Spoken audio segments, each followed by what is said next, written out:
Poštovani gledatelji, dobra večer i dobrodošli u emisiju predstavljanja kandidata za europarlamentarne izbore. S nama je večeras gospodin Ivan Pernar iz Saveza za promjene. Dobro večer. Hvala vam, poštovanje. Evo, za početak, što vas je motiviralo da se kandidirate na ovim izborima?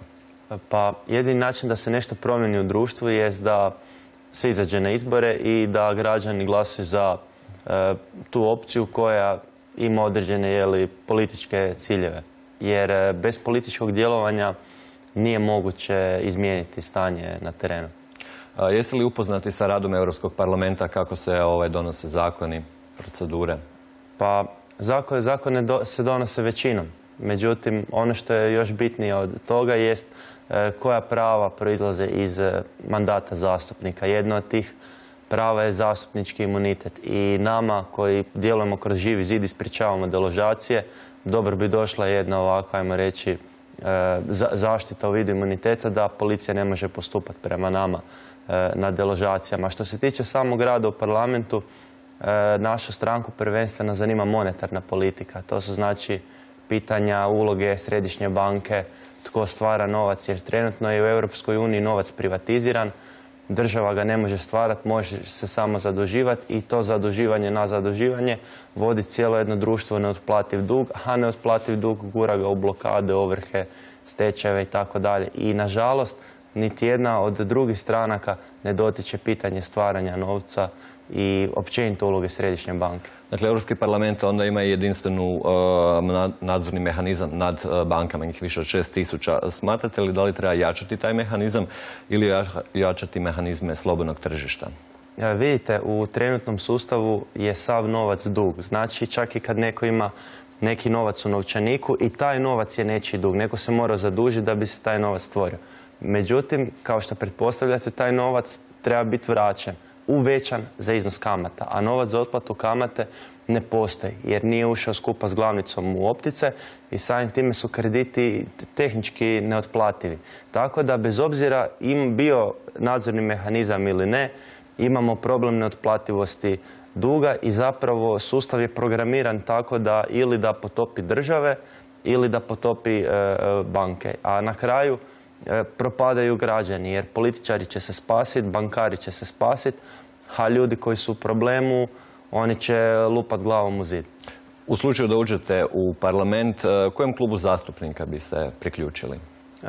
Pa mi smo po prirodi naše stranke euroskeptici, odnosno mi se protivili smo se ulasku u Europsku uniju, kao što se i u Europskom parlamentu planiramo boriti za decentralizaciju Europske unije, odnosno za više slobode svake države i na kraju krajeva za izlazak naše zemlje iz te zajednice.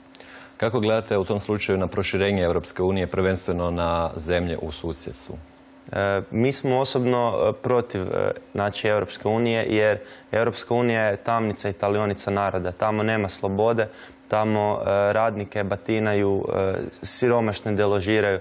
Znači, to nije zemlja, recimo predsjednika Europske unije, ne biraju ga uopće građani na izborima. Odluke koje donosi Europska komisija, te ljude nitko nije izabrao. Ali će se birati kroz Europski parlament, dakle ipak je demokratski. Pa da, ali nemaju sve političke stranke jednak pristup medijima. Znači imate Karamarka i Milanovića koji su stalno na televiziji, imate sve ostale koji su jako rijetko, odnosno skoro nikako. Dobro, ali na koji način bi se u Europskom parlamentu zastupali, dakle, na koji način bi funkcionirali u Europskom parlamentu? Naš je cilj ukazati na problem novca kao duga. To je objasnio Larry Hennigan u knjizi Hoće zemlju plus 5%. Jer jedino svjesni građani mogu napraviti promjenu. I znači smisao mojeg, ako budem izabran, djelovanja u Europskom parlamentu je u tome da pustim poruku slobode i da ljudi nju čuju. Jer kad ljudi čuju poruku, onda mogu promijeniti izbor koji je do tada su imali. Jer ako ne čuju drugu stranu, neće nikad biti, niti razmišljati o tome da glasaju za nju. Evo, rekli ste da su ljudi u Europskoj uniji robovi. Znate li kolika je nezaposlenost u Europskoj uniji?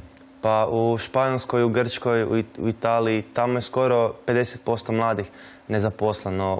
U Njemačkoj ima 5 milijuna nezaposlenih. Jeste li onda upoznati sa programom Erasmus? Gospodine, problem visoke stope nezaposlenosti nije rješiv migracijom radne snage ili prekvalifikacijom. I jednostavno u cijeloj Europskoj uniji je trenutno stagnirajuća inflacija. To znači da plaće padaju, a cijene rastu. I nažalost mediji potpuno skrivaju uzrok tog problema.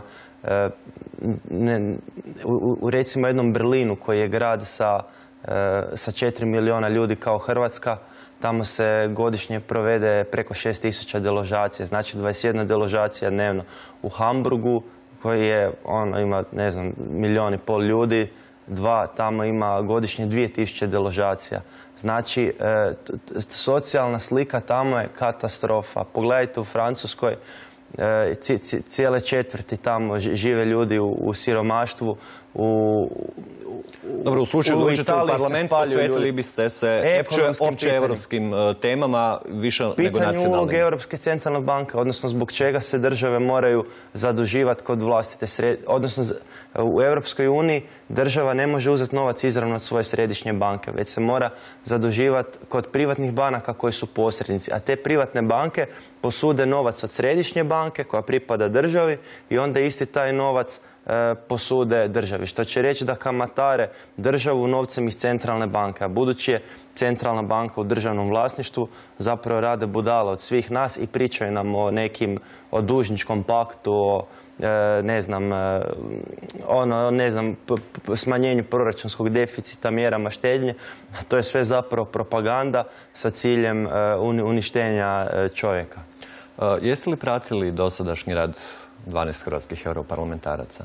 Pa vidio sam od Ingrid, People Must Trust Us, i vidio sam da je Dubravka Šuica se obraćala, pred praznim parlamentom zato da bi natukla minute, ali nažalost taj rad njihov je bio jednako dobar, ajmo reći pod navodnicima, kao i rad njihovih kolega u Hrvatskom saboru. Znači, to su sve ljudi koji predstavljaju isti sustav i od kojih se ne može očekivati ništa revolucionarno u smislu ideja. Znači, oni samo ponavljaju priče koje su se 100 put čule i ništa konkretno ne rješavaju. Kada građane policija dođe deložirati po nalogu neke banke, ti političari neće stati uz njih, ali će zato rado pričati o problemu beskućništva. Znači, to su sve filozofi, ljudi u odjelima koji nisu uz građane kad je njima najteže. I zapravo oni tamo nisu zbog građana, nego zbog sebe. Odnosno, te privilegije koje proizlaze iz njihovog statusa,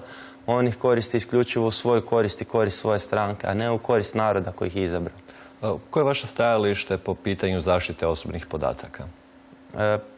Pa, svi ljudi koji javno djeluju, ne mogu se pozivati za zaštitu tipa svojih podataka. Znači, ako neki policajac sudjeluje u deložaciji, on nema pravo skrivati svoj identitet, niti traži da se njegovo lice, da tako kažem, zamagli. Što će reći da smatram da ne samo država, jer mi imamo epidemiju takozvanih kamera za stalni video nadzor. Mi smatramo da i građani isto imaju pravo na javnim površinama snimati i to pogotovo javne službenike u obavljanju svojeg posla i ne vidimo u tome nikakav problem. I najveća prijetnja građanima je zapravo država koja je usmjerena protiv njih, koja stalno izmišlja nove načine da im oguli kožu. Evo, gospodine Pernar, bližimo se kraju. Ako želite, poruka biračima. Poštovani birači, molimo vas, nemojte 25.5. spavati, zaspati, nemojte ostati gledati televiziju na kauču, izađite na izbore i zaokružite za jedinu opciju koja će stati danas, sutra, ne daj Bože da vam bude potrebno. I mi smo ljudi koji inače djelujemo kroz Živi zid i kada bude najteže nećemo vas ostaviti na cjedilu. Hvala vam. Gospodine Pernar, puno hvala na ovom razgovoru. S nama je bio gospodin Ivan Pernar iz Saveza za promjene.